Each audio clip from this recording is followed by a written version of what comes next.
آج میں بھی اپنی فیملی کے ساتھ باہر آئی ہوں انڈیا پاکستان کرکٹ میچ دیکھنے کے لیے، اور یہ واقعی ایک ہسٹوریکل میچ ہوتا ہے، اور کرکٹ ایک ایسی سپورٹ ہے جو سب سے مشہور سپورٹ ہے پاکستان کی، اور ماشاءاللہ سے ہماری جو کرکٹ ٹیم بھی ہے پاکستان کی وہ رینک ہوئی ہے نمبر 1 پوری دنیا کے اندر، اور بڑی اسٹرانگ اور بڑی فٹ ٹیم ہے. اور اس وقت جو ایڈرینلن رش ہے اور جو ایک اتنی بڑی لیول کی مطلب پوری 22-25 کروڑ عوام کی طرف سے ایک دعائیں جو چل رہی ہیں،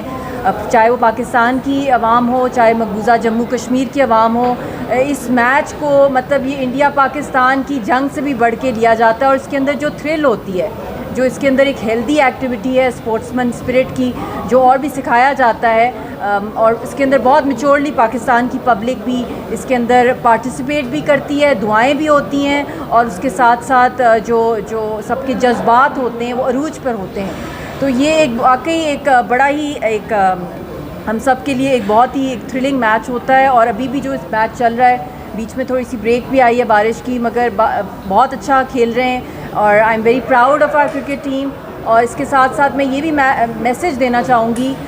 سب لوگوں کو کہ چاہے پاکستان کی ٹیم، اللہ کرے بہت دعائیں ہیں کہ پاکستان کی ٹیم یہ جیتے، مگر جیتے یا ہارے ہم لوگ گرین ٹی شرٹ کے ساتھ کھڑے ہیں، پاکستان کی پوری قوم بھی اور مقبوضہ جموں کشمیر کی عوام بھی، کیونکہ وہاں جو جشن، جو دعائیں کی جاتی ہیں پاکستان کے جیتنے کی، اس کا اندازہ بھی ہم لگا نہیں سکتے ہیں. تو اس لیے پاکستان کی جو ٹیم ہے انشاءاللہ تعالیٰ اللہ کرے گا وہ جیتے گی یہ میچ. مگر اگر نہ بھی جیتے، میں یہ بھی ساری عوام کو کہنا چاہتی ہوں کہ we support are Pakistan green team. اور یہ جو 11 جو ہمارے پلیئرز ہیں، جو شاہین ہیں ہمارے، یہ 11 کرکٹرز نہیں ہیں، بلکہ اس کے پیچھے 25 کروڑ کی پاکستان کی عوام ہے. یہ ان کی نمائندگی کریں، ان کے حوصلے، ان کی دعاؤں اور ان کی جذبات کی عکاسی کریں. اور کرکٹ کے میدان میں بھی ہم ہندوستان کو دکھا سکتے ہیں کہ پاکستانیوں کا کیا جذبہ ہے، اسپیشلی انڈیا پاکستان کے اس میچ کے اندر. اور آخر میں بس یہی دعا کروں گی کہ انشاءاللہ اللہ کرے اس میچ کو ہم لوگ جیتیں، اور اسی طرح فیملیز ہم لوگ سب لوگ باہر نکلیں. یہ ایک ہیلدی اسپورٹس ایکٹیویٹی ہے،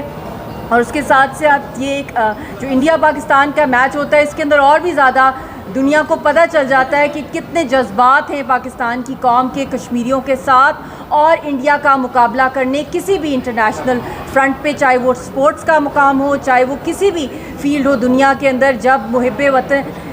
محب وطنی کی بات آتی ہے، پاکستان سے محبت کی بات آتی ہے، تو اس کے اندر کرکٹ کے تھرو بھی پاکستان کی جو عوام ہے دنیا کو، اور خاص طور پہ بھارت کو یہ پیغام دیتی ہے کہ وہ پاکستانی جو ہیں وہ سب ایک ہیں. اور بھارت کے خلاف اس میچ کے اندر بھی، اور اس کے ساتھ ساتھ بہت زیادہ اسپورٹس مین اسپرٹ ہے. اس سے بھی ہم اندازہ لگا سکتے ہیں کہ اتنی انسیکیورٹی ہو جاتی ہے انڈیا کو جب پاکستان کی کرکٹ ٹیم اچھا کھیلتی ہے. اس کے خلاف جس طرح وہ پولیٹیسائز کرتے ہیں، تو میں ان کو بھی یہی کہنا چاہوں گی کہ اٹس اے اسپورٹ. آپ لوگ اتنا حوصلہ، اگر آپ کہتے ہیں کہ 5 گنا بڑا ملک ہے آپ کا، تو آپ کا دل بھی اتنا بڑا ہونا چاہیے کہ ایٹ لیسٹ جو سپورٹس ہیں اس ایکٹیویٹی کو آپ کسی بھی صورت میں پولیٹیسائز نہ کریں، نہ بدنام کریں، بلکہ حوصلے کے ساتھ پریپیئر ہو کے اس میچ کو کھیلیں میدان میں. اور پروپیگنڈا مشین تو انڈیا کی شروع سے ان کا تھیٹر، ان کا ڈرامہ انڈسٹری ہے، جس کے تھرو وہ اپنے جھوٹے نیریٹیوز دنیا میں پھیلا رہے ہوتے ہیں. ابھی بھی جو G20 کا جو وہاں پہ سمٹ چل رہا ہے، وہ بھی آپ حیران ہوں گے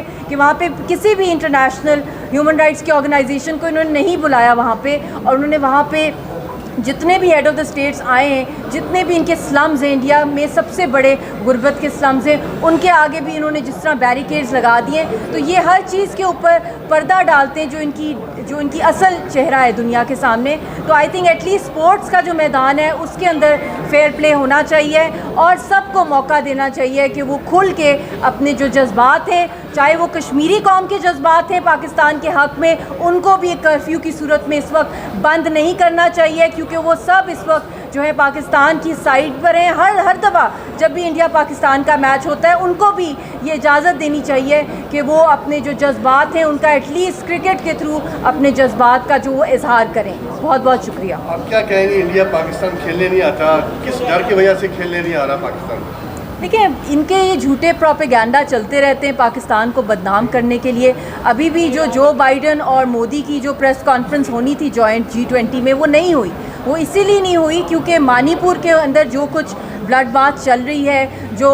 سکھ فارمرز کے ساتھ، پنجاب کے فارمرز کے ساتھ جو کچھ انڈیا نے کیا ہے، خاص طور پہ اس RSS کی سرکار نے، اور پھر جو کشمیریوں کے ساتھ کیا جا رہا ہے، تو وہاں پہ نیچرلی جو بائیڈن کو سوال پوچھنے تھے انٹرنیشنل جو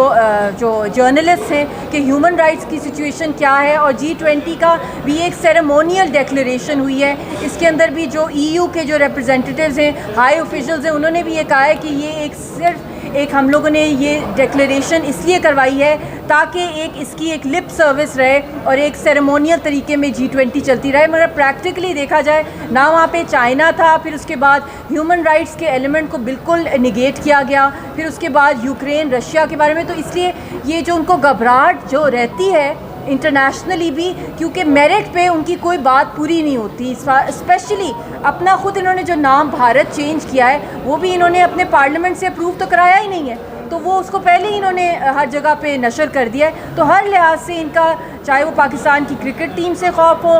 چاہے وہ کشمیر ایشو پہ بات ہو، چاہے وہ کہیں بھی دنیا میں، تو وہ پھر اسی طرح کے ڈرامے اور کیمپینز چلاتے ہیں. کیونکہ میں نے پہلے بھی کہا ہے کہ وہ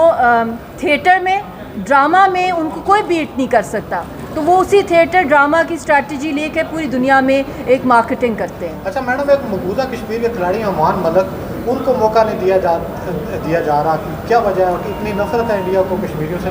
دیکھیں، ان کو تو کہیں موقع نہیں دیا جاتا. کشمیری جو، چاہے وہ کرکٹ کی فیلڈ میں ہوں، چاہے وہ اسٹوڈنٹس ہوں، چاہے وہ ڈاکٹرز ہوں، چاہے وہ لائرز ہوں، ہمیں تو پاسپورٹ ہی نہیں دیے جاتے مقبوضہ کشمیر کے لوگوں کو اور ہماری لیڈرشپ کو. تو وہ کہیں بھی برداشت نہیں کر سکتے کہ کشمیریوں کو کسی بھی انٹرنیشنل پلیٹ فارم کے اوپر آئیڈینٹی ملے، کیونکہ وہ کشمیر کی جو آئیڈینٹی ہے اسی کے خلاف وہ اپنی سارے جو ان کے عزائم ہیں، چاہے آرٹیکل 370 ہے، 35A ہے، اس کے تھرو جس طرح وہ وہاں پہ نسل کشی کریں، تو ان کو تو سوٹ کرتا ہے کہ جتنی قبریں ہوں کشمیریوں کی اس کے اوپر وہ آ کے اپنا راج جمائیں. اور دنیا میں جہاں کہیں بھی کشمیری جو کشمیریوں کے حق خود ارادیت کی بات کرتے ہیں، ہیومن رائٹس کی بات کرتے ہیں، کشمیریوں کی آزادی کی بات کرتے ہیں، UN کی قراردادوں کی بات کرتے ہیں، تو ان کو ہر لحاظ سے ہراس کیا جائے، ان کے خلاف جھوٹے کیسز کیے جائیں، اور ان کی فیملیز کو، جو ڈائسپورا کشمیریوں کا باہر کے ملک ہے، ان کی فیملیز کو مقبوضہ کشمیر میں جا کے ٹارچر کیا جائے. اچھا میڈم، پرویز مشرف کے دور میں یہ انہوں نے کوشش کی تھی کہ پاکستان اور بھارت کے میچز جو ہیں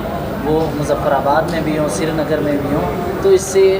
مقبوضہ کشمیر اور آزاد کشمیر کے رہنے والے بھی آپس میں ایک دوسرے کے قریب آئیں گے. تو اس طرح کا کوئی انیشیٹو کیا ہونا چاہیے تاکہ کرکٹ کھیل کے صورت میں بھی اس مسئلے کے تنازع کا حل ممکن ہو سکے؟ دیکھیں، دنیا بھر میں جہاں پیس کی بات ہوتی ہے، ریکنسیلیشن کی بات ہوتی ہے، تو اس کے اندر پاسٹ میں ہم نے بہت سے اکارڈز دیکھے، چاہے وہ کرکٹ ڈپلومیسی تھی، ٹریڈ ڈپلومیسی تھی، کراس کلچرل ڈپلومیسی تھی، بہت سے طریقوں سے کانفیڈنس بلڈنگ میجرز جو تھے وہ کرائے گئے. مگر انفارچونیٹلی جب بھی ان کے اوپر کام شروع ہوتا تھا، پھر کوئی نہ کوئی انڈیا کی طرف سے کوئی فالس فلیگ آپریشن ہو جاتا تھا. کبھی بالا کوٹ، کبھی پٹھان کوٹ، کبھی کوئی بلیم گیم کر دی جاتی تھی کبھی پاکستان کے اوپر، اور سارا کا سارا جو پیس پروسیس ہوتا تھا وہ سیبوٹاج ہو جاتا تھا. اس لیے اب میری تو یہی ہے، انٹرنیشنل کمیونٹی سے یہی اپیل ہے کہ ہمارا سارا کا سارا جو فوکس اسی پر ہونا چاہیے کہ کشمیریوں کو حق خود ارادیت دیا جائے UN کی قراردادوں کے مطابق. اور جب تک یہ RSS کی وہاں پہ سرکار ہے، کیونکہ یہ تو کشمیریوں کے خون کے اوپر الیکشن جیتتی ہے اور ہندوتوا کے نیریٹو کے اوپر، تو جب تک ان کے اوپر کوئی انٹرنیشنل پریشر نہیں آئے گا کہ کشمیر کا مسئلہ کشمیریوں کی امنگوں کے مطابق حل نہ ہو، تو ہمیں کوئی بھی کسی بھی قسم کا ڈائلاگ جو ہے وہ رزلٹ اورینٹڈ نہیں ملے گا.